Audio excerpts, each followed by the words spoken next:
So, Bob, normally when I talk about a movie, it's with Berto, but you actually contacted me and said, we got to watch this movie called Violet. And I was intrigued, so let's do a podcast in which we talk about a very psychologically minded movie called Violet. What do you say? I say yes. This is the Psychology in Seattle podcast. I'm your host, Dr. Kirk Honda. I'm a therapist, and I'm also a professor.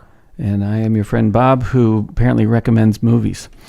So trigger warning, by the way, because this is going to talk about, I don't know, inner voices or abuse, I suppose, criticism, and not only the discussion, but also the movie itself. If I could imagine if someone has a lot of self-doubt or self-criticism or even hallucinations, that this movie could trigger you. So you might want to be careful watching this movie called Violet. Yeah. So it's a movie from, this came out recently, 2021, written, directed, and produced. Do you know by who? Justine Bateman. Justine Bateman, who is from where? On, like, what products has she been on? Family Ties? Family Ties. Family Ties. Yeah. Back in the day. Right. So she's Jason Bateman's sister, if you know Jason Bateman from Arrested Development. And this is Justine Bateman's directorial debut. She produced, wrote, and directed this movie.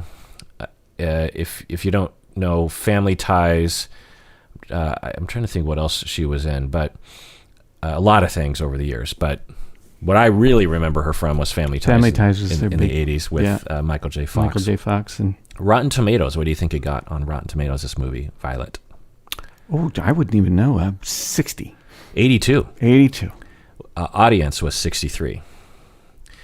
So it stars Olivia Munn, who is a half Vietnamese American, half European American person, who is, I think, most known for being on the gaming network G4 on the TV show Attack of the Show.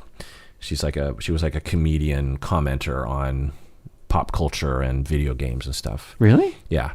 Oh, I know her from that show with Jeff Daniels Network. Okay. Yeah. And this movie passes what I call the Asian Dell test. Do you know the Bechdel Test? No.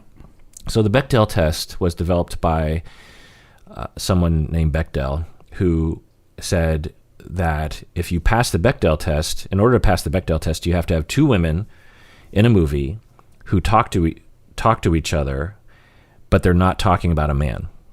And it was surprising how few movies just had two women talking to each other, not about a man. Wow.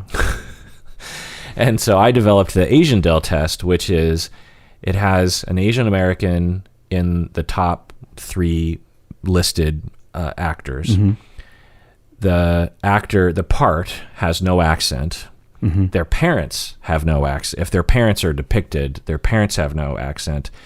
And I don't know if I had this back in the day, but I would include that the movie isn't about their ethnicity, essentially. Yeah. Mm-hmm. Right? It's not like about them being half Asian or about them being Asian or about them having an Asian restaurant. It's just about them being a regular human being.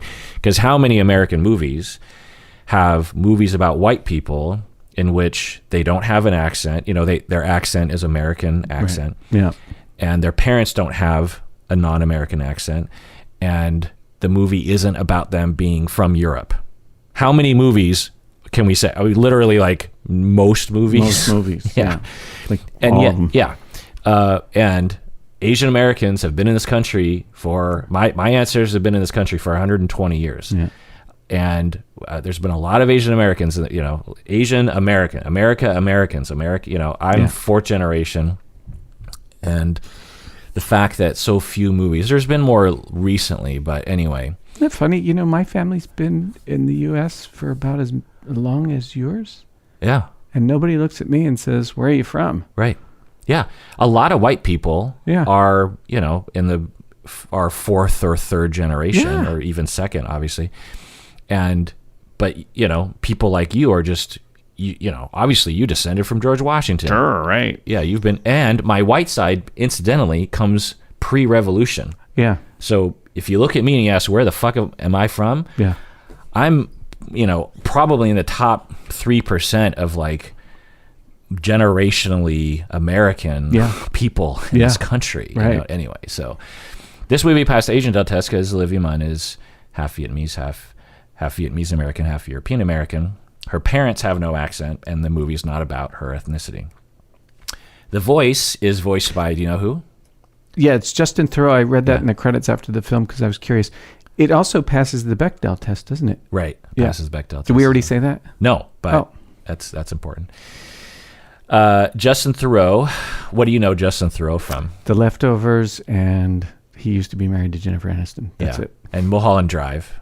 He was in Mulholland Drive. I didn't see that. Oh my God, it's my favorite David Lynch movie. Oh, okay. It's one of my favorite movies. Yeah. Oh, right on. I mean, I could understand. Do you like David Lynch? Some of it's kind of weird. Okay, well then you're probably not going to like Mulholland Drive. But anyway, Justin Theroux plays the voice inside Olivia Munn's head. Yeah. I have not watched the ending of the movie. Oh. So I don't know what happens in the end. Well.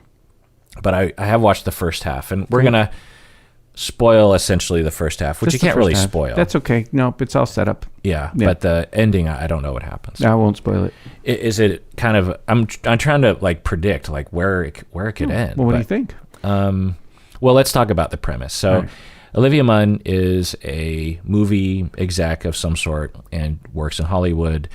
And by the way, I think and I read an article that it is semi-autobiographical. Yeah. Justine Bateman. Not. And she is single, and she is going to work, or she's interacting with her friends, or running into her ex-boyfriends, and she has this internal dialogue that says really persecutory statements like, you eat like a pig, and it's this man voice, Justin Theroux voice. It's their voice, yeah. Don't be bossy, be nice. If you don't change, Martin's going to leave you. Yeah.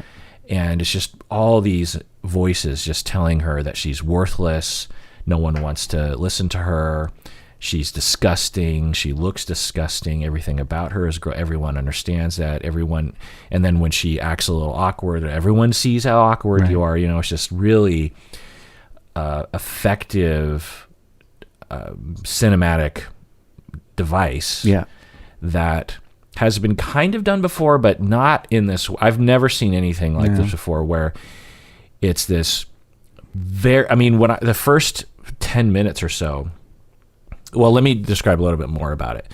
Not only is there's an internalized voice, and it's clearer and louder than the dialogue in real life. So she'll be talking to someone, and there'll be this voice, this voiceover voice of just like, you're disgusting, and it's really like abrupt, and it gives me chills to think about, because it was so like relatable. you know, like we all have these intrusive thoughts. They'd also print it in writing on the screen. The printing is a different voice. Yeah. It's not the voice. So on the screen, they have these statements that are kind of scripted, like cursive, that you see almost like subtitles in a sense. But that's a different voice. I think that's her. There's the her, and then there's the voice. And I think the her is the side of her, so there'll be these scripted things, these self-statements like, I'm okay, I'm okay, I'm okay, I'm okay. Oh, right. Or tell me how to be confident like you. Like she has this friend. Oh, right. Red, and he just seems so confident. And then she has this script will go across the screen, and it'll say, please tell me how to be confident like you. You're so I want to be like you. Right. So the intrusive voice is more persecutory and mean to her. Yep. But then the script is more like this desperate, almost like the inner child voice or something. Like her friend is about to leave to go to a party and invites her, and she says no, she doesn't want to go. And what's on the screen is, don't leave me here. Yeah, don't leave me, don't leave me. But she doesn't say that. She's thinking it. Yeah. Right. And then the other device that the Justine Bateman uses really well is this red color tint that will come in, and this droning noise that the way it felt like was shame to me, and the overwhelming physiological feeling of shame. I think she did it really well, and the kind of mind numbingness of spikes of shame in the moment, like flooding. And the hearing, as she's talking, the conversation is being drowned out by this voice, this noise, And then the screen in the cinema becomes redder and redder and redder. And at first I was like, is that rage? And I was like, no. That's shame. Shame. This is her just flooding, and she's not in reality anymore. She's just in this awful vortex. Right. Yeah. And at first I was like, are they going in a schizophrenic? Because there's movies where it's like emerging schizophrenia. And I was like, if that's where this is going, it's interesting, but it's not as interesting as what it is, which is what Olivia Munn's character, Violet, is going through. I think everyone has this feeling.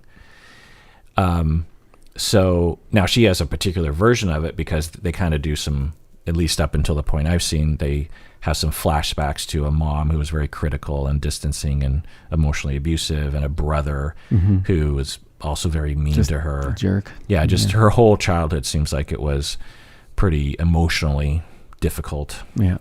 And all those internalized voices, you're nothing, you're worthless, you don't deserve anything. Right.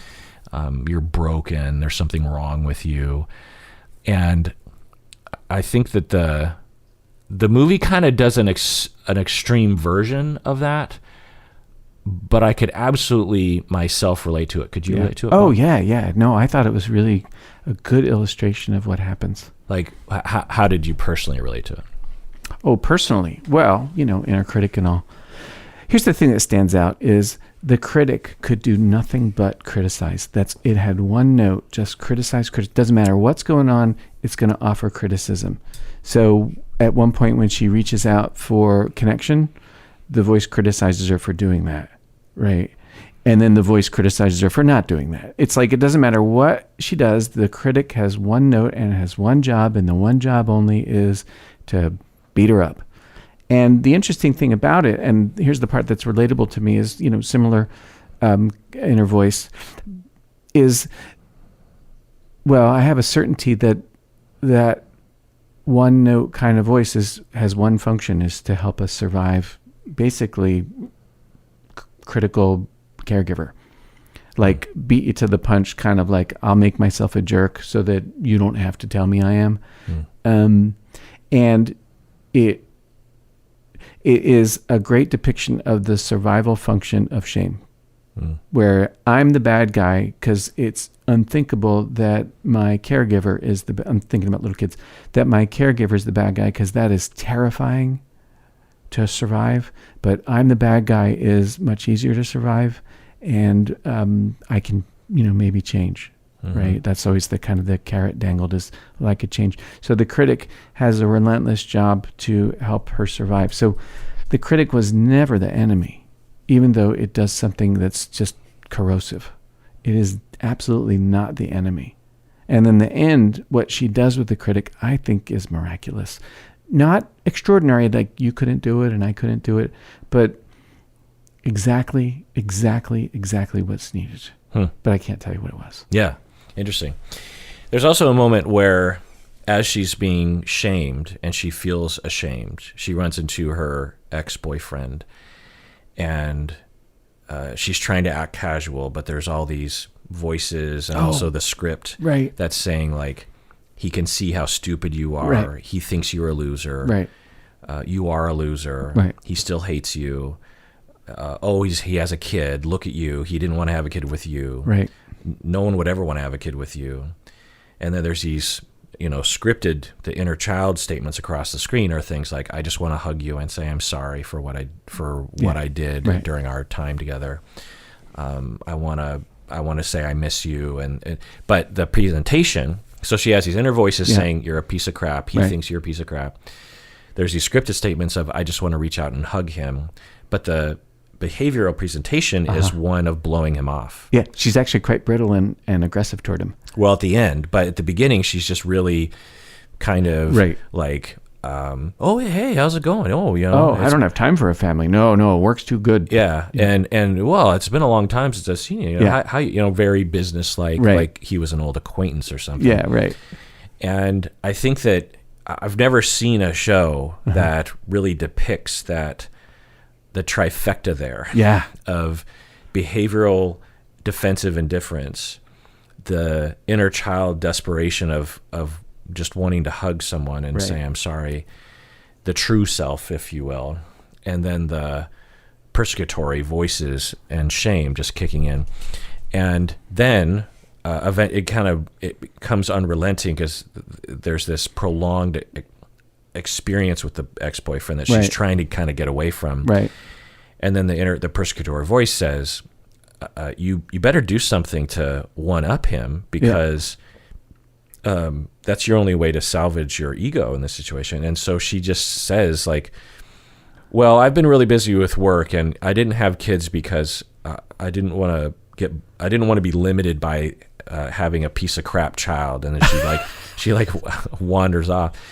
And that's narcissism, because if you just experience that from the outside, you walk up to an ex-partner and they're really indifferent. It's like they seem to have no empathy. They seem to have no compassion. They seem above it all. They're talking about how great their life is going, about how great their job is going.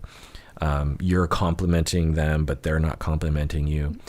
And then at the end, they're just like, well, your life is, you look like your life is going down the tubes. I mean, look, you have a kid. Like, what kind of joke is this? And then they just wander off. So if you just see that, you're just like, that's a psychopath. But you hear the inner dialogue, the various different things that are happening.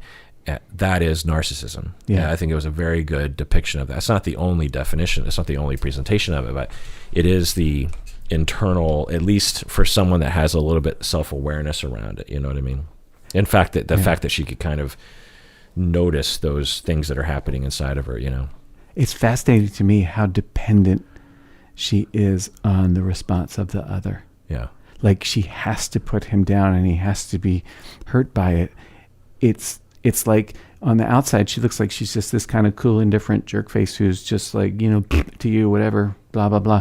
But inside, she's actually utterly, utterly dependent. I've been watching people since I saw this film, and myself included, watching interactions and recognizing the transactional nature of conversation and what is sought. But something is sought that's never spoken. Like, what are the scripted words from our inner child that are ringing out within us but not being communicated effectively? You can see what's sought without it ever being overt. So I don't like talking politics, but I've been thinking about Donald Trump and watching his interactions with others and really noticing how utterly dependent he is on one-upmanship. And it's, when you think about it, it's fascinating and tragic. It's like watching a train wreck. Because I find myself dependent on this person who actually doesn't really matter to me. But in this interaction, it's like life and death and right now, and I've got to do this thing. And I am absolutely, utterly dependent on the audience of the other, and then maybe the public audience or whatever, because, whatever, people like that are, they tend to live, well, a hell of a lot more publicly than I do. But there's a dependence on then the response of, the entirety of one's community, to the degree that you're public and you have Twitter and that sort of thing or whatever. Anyways, it's like laid out, never spoken, but laid out for anybody to see how wounded and needy. Like the neediness of the person who is critical of the other when they look like they're Teflon and even thorny and aggressive. Right. Their neediness is like really right below the surface. Right. And that's what I liked about this film. And that's what I've been finding interesting. I'm thinking about a couple that I used to know who the one partner is really, really brutally critical of the other. And it was off-putting to watch. And what strikes me about it, though, is how utterly dependent the critical person was of the person that they were maligning. Like absolutely needed that person as they dismissed him. at the same time. Yeah, in the same way in this movie that they depict, Yeah. as Violet is being critical and mean, Yeah. underneath it was an absolute desperation of, please tell me that you don't hate me. Yeah. And I just want to hug you and say I'm sorry. Right. Right. And it's right below the surface Right below. of indifference, criticism, and superiority. Yeah. Yeah. That's fascinating to me. Yeah, and that's why I call it the veil of narcissism. Oh, nice. Like, it's a good phrase. It's because it's a thin, Yeah. see-through defense that is covering up this vast sea of vulnerability and neediness, right? Yeah. Yeah, and that's why people sometimes ask me, why do you say that narcissism is so similar to borderline, or why do you say that underneath every avoidant person is a preoccupied person? Oh, yeah, without a doubt. Yeah. And, because to the preoccupied or to the borderline person or to the person who's experienced someone with narcissism, it's hard to imagine that the narcissistic person is vulnerable, deeply vulnerable and deeply hurt and deeply needy. Deeply needy. Avoidant people as well. And the internet doesn't talk about these people like that. Yeah. But that's what you're describing. Yeah. Yeah. Another thing about this is that Violet and Justine Bateman depicts this really well, this tolerance of an abusive boss. Ugh. And abusive employees. Yeah. They're a total nightmare to her. Yeah, but particularly the boss. The boss. I mean, just a nightmare, right? Yeah. And I found this to be extremely relatable. Oh, right. This, not only in my personal life, but with clients of mine over the years, of when you have been treated poorly and you have these inner voices of shame and this desperation and lack of support from anyone, lack of a foundation to stand on, you just feel like you deserve it or you don't. And it was interesting because the boss is abusing her in front of a coworker, in front of a colleague, emotionally, just berating her, making fun of her. And she's making excuses for it, and she seems totally at home with it, really. She doesn't react to it. Uh-huh. And she appeases, and she makes excuses, she enables, she looks to her colleague and says, it's fine. This is how we do this sometimes, we have a long relationship or whatever. And the guy the colleague was actually horrified at the way she was treated and wished to protect her. Right. Yeah. And played by her colleague from The Daily Show, Madrigal, that guy. They were both on the Daily Show, Olivia Munn and... They were in The Daily Show? Yeah. And, I didn't know she was on The Daily Show. I think it's Al Madrigal. Yeah, she did Daily Show for a little bit. Yeah. Oh, wow. Token Asian person on the show, I think. Oh, wow. Anyway, so, and I say token Asian because they never have Asian people on anything, let alone The Daily Show, which is supposed to be inclusive, but it's just another sort of thorn in my side about how the world works. But anyway, so am I right about that? Were there other? I don't think there were other Asians. Anyway, I never watched that show. So I mean, Daily Show was great in a lot of ways. Anyway, then as she walks away, the prescriptory voice says, "Good, you did the right thing. Now you're safe." Right. I can't tell you how many times I have felt that before, where I've been in a situation where you have a boss or someone that is abusing you. Yeah. Or I don't know, you're just in a situation where you're being mistreated. Right. And in my head, I'm like, well, I could fight back, but is that going to create even more unsafety for yeah. me? Yep. Yep. And especially if you learn that early in life. Yeah. Like as a child. Oh, where you have no power. Yeah. And fighting back always results in more abuse. Yes. You just learn tolerate, enable, put up with it, make excuses, be nice, succumb, appease, and then get away, so that you only get 50% of the abuse instead of 100%. Right. Whereas if you were to push back or not enable and not appease, and they depicted that really well.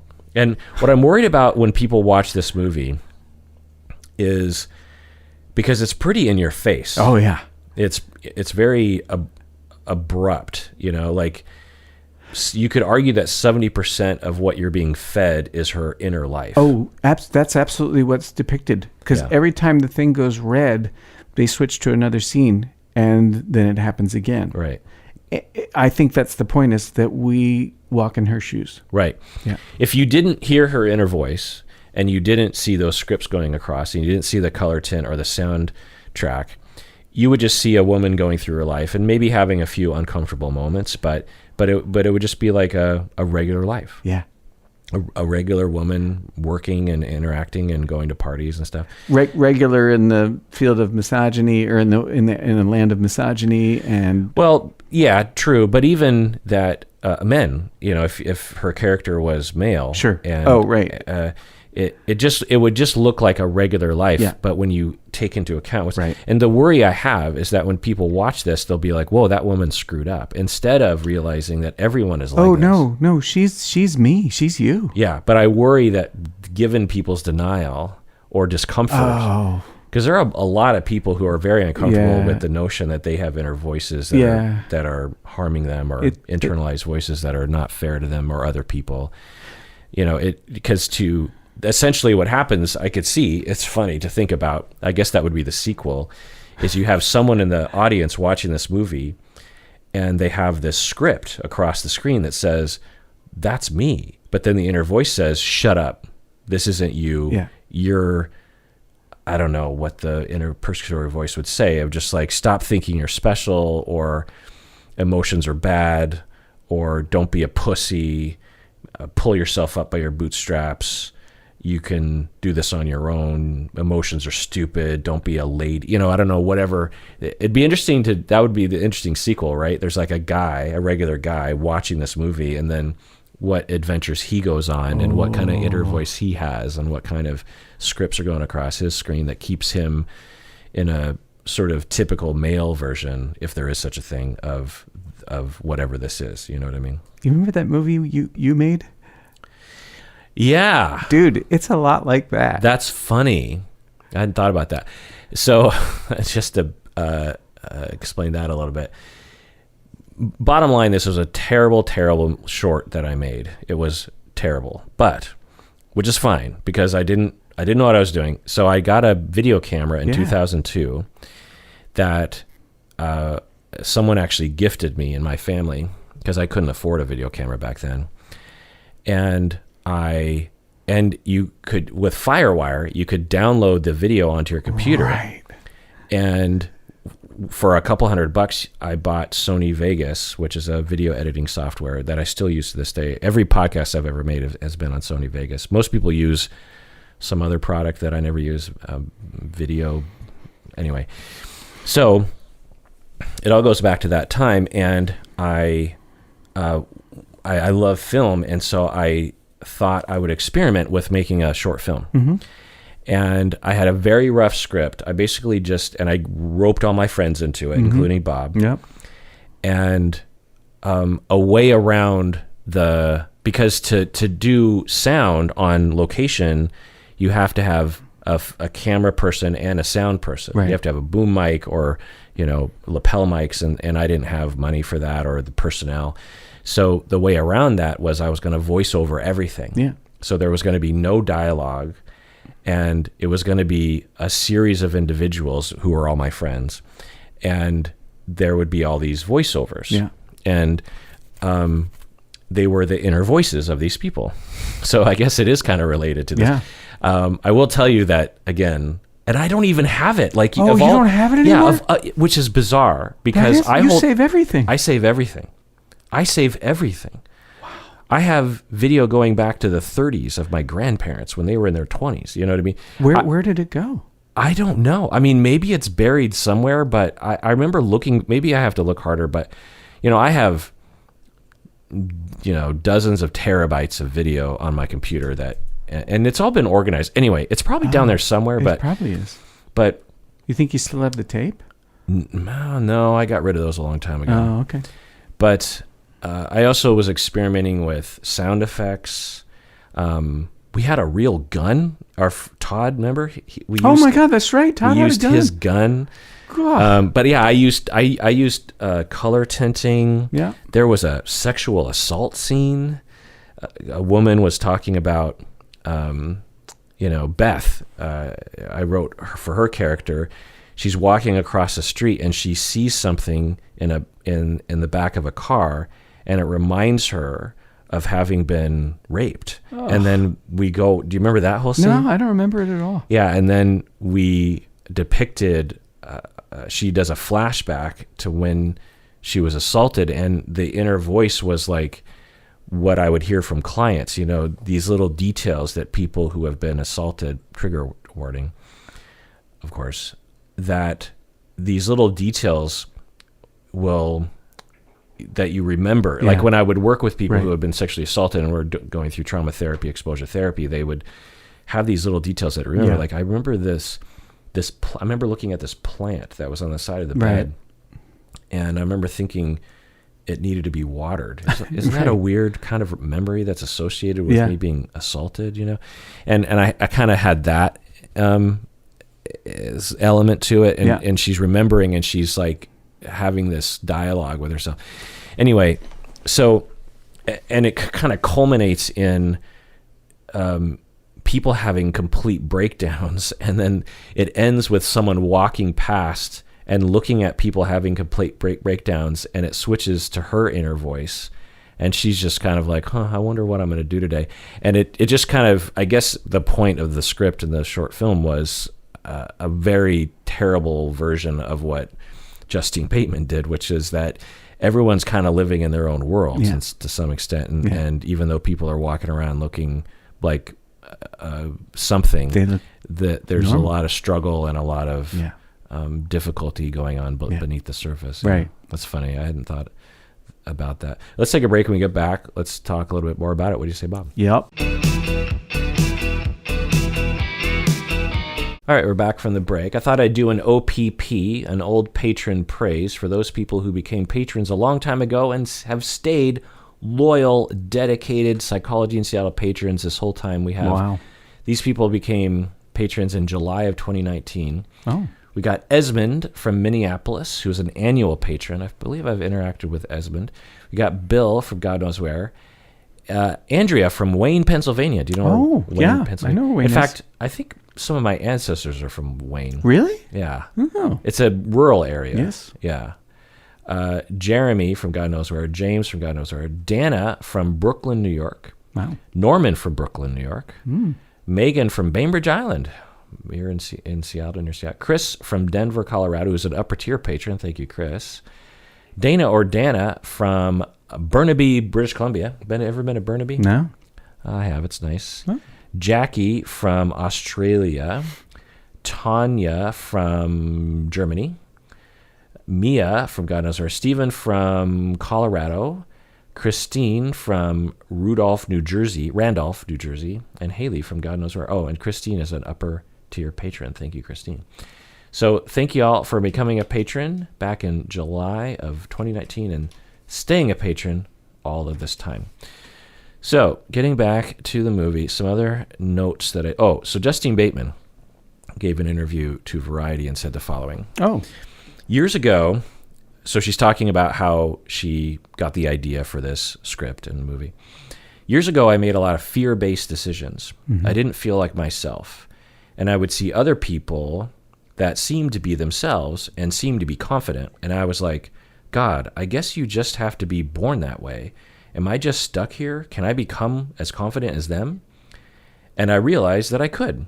The thing that made the biggest difference for me was an experiment that I did. I just started thinking about these negative thoughts as if they were coming from someone else. If someone else was saying these comments to me, I would not be giving them the validity that I was giving them before. I would not be assuming that they were all true. I would have doubts about them. If someone else told me, don't take that job, it's going to be bad for you, I would go, why? But they're my own thoughts, and treating them as such made me trust them.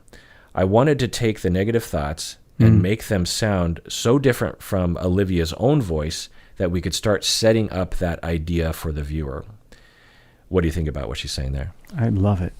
Yeah. I like this idea about I just automatically trust my thoughts because they're mine. Who couldn't relate to that? What's what we do, right? Oh, we think it must be so. And to actually think, oh, that could be coming from somebody else, and what would I do if it were? Fascinating. Yeah. Good for her. What an insight. Yeah, and we call this externalizing and narrative therapy particularly, but there's Gestalt therapy and internal family systems that would also have language for this, that essentially one of the helpful things to do is to name a voice, to give it a name like Justin Thoreau or whatever, and externalize it to make it not me. There's the me, and then there's the voices inside the head that are the not me. When you are about to go up on stage and you have these self-doubts, to externalize that voice of like, okay, what are those voices telling me? They're telling me I'm not good enough. They're telling me I'm going to screw it up. They're telling me that everyone thinks I'm a joke. Well, if those voices are not me, then I can evaluate them and fight against them. And conversely, I have to define, well, what is me? The me is not that voice. Well, then what is me? Well, right. The me, I can choose. I think I want to choose the me to be not that voice and to say, no, you're wrong. People don't think I'm an idiot. And even if I do make a quote unquote fool of myself, it's not that big of a deal. Yeah. And I'm good enough and I'm prepared and people like me and I'm charming and people respond well to that, and I'm not going to give in to you, that other voice, Justin Thoreau, but it's interesting, that Justine Bateman is able to admit that. And when you consider that, and I think it helps to watch the movie from that point of view, because the character is someone that is in the movie business, and you can imagine Justine Bateman having meetings like this. It felt very accurate. Yeah, like the specificity of the kind of lifestyle of what it's like to be an insider in Hollywood. She would go to a restaurant, she'd run into other movie execs, and the way that they held themselves, the way that they talked, the kind of topics that they would talk about, it just felt like, oh, this is written by someone that knows what those conversations look like. Right. And I think knowing that Justine Bateman was partially writing it from a personal place, I think really helps because it makes it more human. And again, I wonder, and if all y'all ever watch this movie or have, let me know what you think about it, because I would love everyone to watch this movie. I doubt very many people will, because it's not a Marvel movie. By the way, Olivia Munn was a Marvel character. Yeah. Yeah. I think she was associated with Deadpool somehow. No. X-Men origin. Oh, okay. But James I think she was also one of Deadpool's buddies. Oh, really? I can't remember. Yeah. She had a lot of swords. Didn't she have like sword? Well, in the X-Men one, she did. Yeah. Yeah. Her arm was a sword. Yeah. Deadpool is associated with X-Men.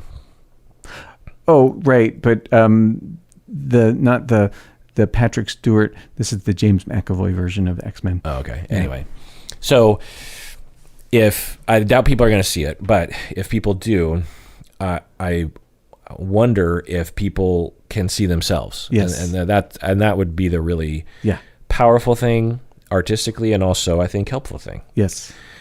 Other things in the press, when I read people writing about this movie, they frame it as a movie about anxiety.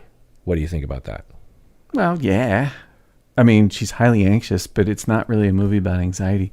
It's a movie about her internal system. Yeah. I find that... Have somebody walk around you all day long and criticize you and see how anxious you would be. Yeah. I guess it'd be a movie about anxiety, but really... Well, I don't know. I have this problem with this kind of framing. I don't know if it's accurate the way that the assumptions I think they're making, the assumptions about their assumptions. Right. But I think the way that it's often framed is, oh, look at this woman who is suffering from anxiety. Right. Instead of, look at this movie that's depicting what we all do to ourselves. Yeah, that this is normal experience, normal. And, she's not a person with an anxiety disorder. Right. There's no disorder. No. I mean, maybe a personality disorder, but it's not an anxiety. She doesn't have anxiety in terms of the DSM sense. Anxiety can be broadened to what she's talking about, I suppose, what is depicted. But I just find that it was a sign as I was reading articles, right, that they were othering the Violet character. Yes. They were going, oh, look at this person who has this problem. Right. And I'm like, no, you have this problem. Yeah. Believe me. Yeah. I've never met a person who does not have Violet's problem. Yeah. Maybe Violet has an above average, but not by far. Not by far. Yeah. So to frame it as an anxiety problem, there's a movie about anxiety. I'm like, that's not what I would say. I would say, look at this movie that's a mirror of all of our inner lives in a way that has never been depicted before, Yeah. Anyway. My favorite thing about the pandemic? What? Is when That's an interesting beginning to right. When I go out in the world and walk around and see everybody, kind of doing their thing, I feel like we're us. Like I know that person. Not like I know because we've all been through something. Yeah. Like we're all the same. We're all us. Everybody here is buying eggs, right? And, whatever. It's like a normal thing to do. And I find that people look really familiar to me, like as if we've met before. Yeah, interesting. I hadn't thought about that. The reason, though, that came to mind is because the character in the film is us. Mm-hmm. So right. We are. Other thing I forgot to mention about the visual or cinematic style that Justine Bateman achieves is, and it's more so in the beginning of the movie, there are these flashes of visions of like a rotting fox. Oh, right. And that was grisly. Yeah, these like visions of disturbing images and stuff. Right. And I think what we're supposed to be pulling away from that is that she's not literally hallucinating a rotting fox, but the kind of feeling you get when you think about a rotting corpse. Horror. Yeah. Is what she's feeling. Right. You know what I mean? I think that's another effective tool. But again, I think if you just watch this movie and you don't really understand psychology very well, you'd be like, oh, she's hallucinating. Right. She has this disorder. Oh, she must have been traumatized by seeing some rotting corpse at some point. Right. And, no. Because the other part of the film is they depict her true self as, a child of maybe, 10 or 11 riding her bike. Right. Yeah. And it's this beautiful child enjoying the air and riding her bike. And one of the other things that goes through the movie is you see going through this like wheat field or something. Yeah. You know that part? There's a theme of what seems to be like, and I don't know where it heads because I haven't seen the resolution of that vision, but the wheat field seems to be like her happy place to some extent. I thought it was like she feels trapped by this, she can't see beyond. Oh. Right. And I don't know if I'm right about that. And I saw the whole thing, but I can't remember how that image, if it resolved in some other way or what. Yeah. I don't remember. Let's see what else. Let's see. Friend said that her parents said nice things about her, but Violet didn't say anything. Friend said that her parents. I don't know why I wrote that down. Let's see what else. We see, in a flashback. Oh, by the way, people, get a fire extinguisher. There's a scene in this movie where she leaves candles lit, and it starts her bookshelf on fire, and presumably she doesn't have a fire extinguisher, and it burns her apartment down. People, get a fire extinguisher, make sure it's up to date, and learn how to use it. I drill my wife. Bob looked at me funny. I run my wife through a drill every 6 months. She'll be in the kitchen. I'll be like, okay, a fire starts on the stove. What do you do? Because one, people either don't have a fire extinguisher in their house, which is a problem, or two, they're afraid to use it. Yeah. Because they're like, well, it's messy. Yeah. And so I'm really drilling that into my wife's head of just like, when in doubt, use the fire extinguisher. We'll deal with the cleanup. It's not hard to clean up. It's much worse to let the fire grow, and then the fire extinguisher won't work so as soon as there's a little fire, blast the crap out of it. And I got multiple fire extinguishers in our house. Oh, you do? Oh yeah, because if you just want one. I just want one under every sink. No, I get it. So you just know if there's a sink, there's a fire extinguisher underneath it. Oh, you know what I mean? How come I don't get to do a fire drill? Do you have a fire extinguisher in your house? Yes, we do.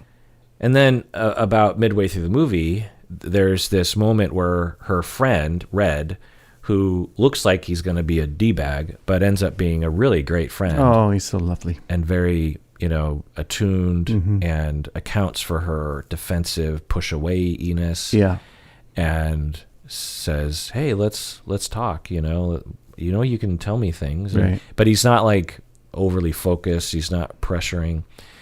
And at least where I'm at in the movie, she is being heard and understood, and then that cascades into other more differentiated lifestyle where she approaches she approaches a couple people that she wronged in her shame and apologizes and it's just like, so, and the show depicts this, that the road to recovery is through secure relationships, through people validating us, through feeling loved, through feeling like we matter. But it's hard to achieve that internally, if not impossible. We have to have someone else give that to us. We have to have someone else show us. That is absolutely true. And this movie depicted that well, I thought. Yeah. Let's see what else here. You just summed up psychotherapy in a nutshell there. That's right. Yeah, I think this movie does that well. All right, Bob, what's the final word on this movie called Violet? Watch the end. I will. Yeah, really good. All right, go out and watch it. It's a very, if not the most psychologically minded movie that is oriented towards the things that Bob and I talk about. And everyone take care of themselves because you deserve it.